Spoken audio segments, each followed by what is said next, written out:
સર્વે વૈષ્ણવોને મારા જય શ્રી કૃષ્ણ। બેઠકજી 13 શ્રી ગોવિંદકુંડના બેઠકજી। આન્યોરની પાસે ગોવિંદકુંડ નામનો સુંદર કુંડ આવેલો છે।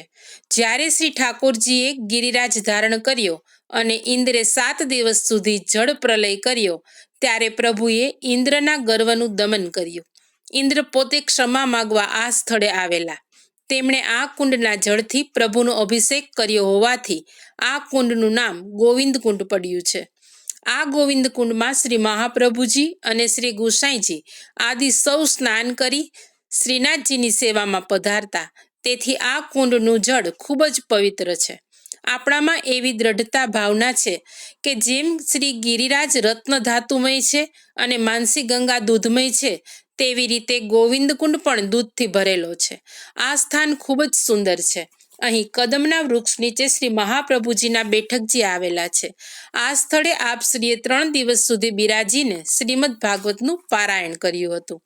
અહીં આવીને આપશ્રીએ પોતાના સેવકોને શ્રી સ્વામિનીજી કૃત શ્રી કૃષ્ણ પ્રેમામૃત ગ્રંથ સમજાવ્યો।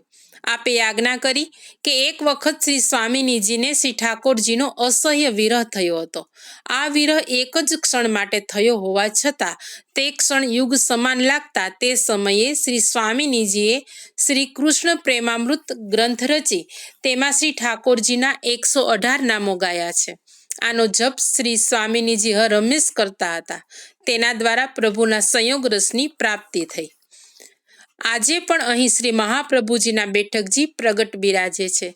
સેવા પ્રકાર સારો ચાલે છે। ત્યાં દંડવત કરી આપણે સૌ આગળ વધીએ।